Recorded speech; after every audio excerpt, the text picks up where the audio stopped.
આમોદ તાલુકામાં વરસેલા ભારે વરસાદના કારણે બુવા ગામમાં પૂર જેવી અત્યંત ગંભીર સ્થિતિ સર્જાઈ છે। વરસાદના વિરામ વગર આમોદ પંથકમાં જળબંબાકાર તથા ભૂખી ખાડી ભયજનક સપાટી વટાવી ઓવરફ્લો થઈ છે, જેના કારણે ખાડીના પાણી સીધા બુવા ગામમાં ઘૂસી આવ્યા છે। ગામનો બસ સ્ટોપ પણ સંપૂર્ણપણે વરસાદી પાણીમાં ગરકાવ થઈ જતા સમગ્ર વિસ્તાર જળમગ્ન બન્યો હતો। આ પરિસ્થિતિને પગલે ગામ તરફ જતો મુખ્ય માર્ગ પાણીમાં ડૂબી જતા વાહન વ્યવહાર માટે સંપૂર્ણપણે બંધ કરી દેવામાં આવ્યું છે। તંત્ર દ્વારા સલામતીના ભાગરૂપે 2 વ્હીલર 4 વ્હીલર સહિતના તમામ નાના વાહનોની અવરજવર પર તાત્કાલિક અસરથી પ્રતિબંધ લગાવી દેવાયો છે।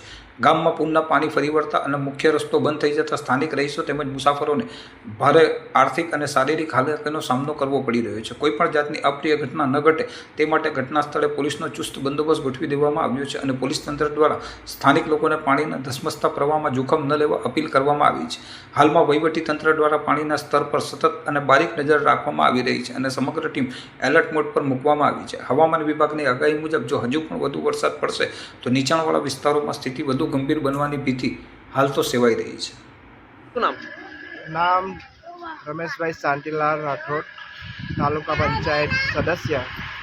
हाल कुआ गामनी अंदर जे खाड़ी पर पाणी भरायुं हतुं ते हाल रस्तो चालू थई गयो छे अने जे लोको अफवा उडाड़े छे एना उपर कोई ध्यान आपवुं नहीं अने प्रशासन पण अहींया सक्रिय हतुं एटले कोई अफवा पर ध्यान आपवुं नहीं।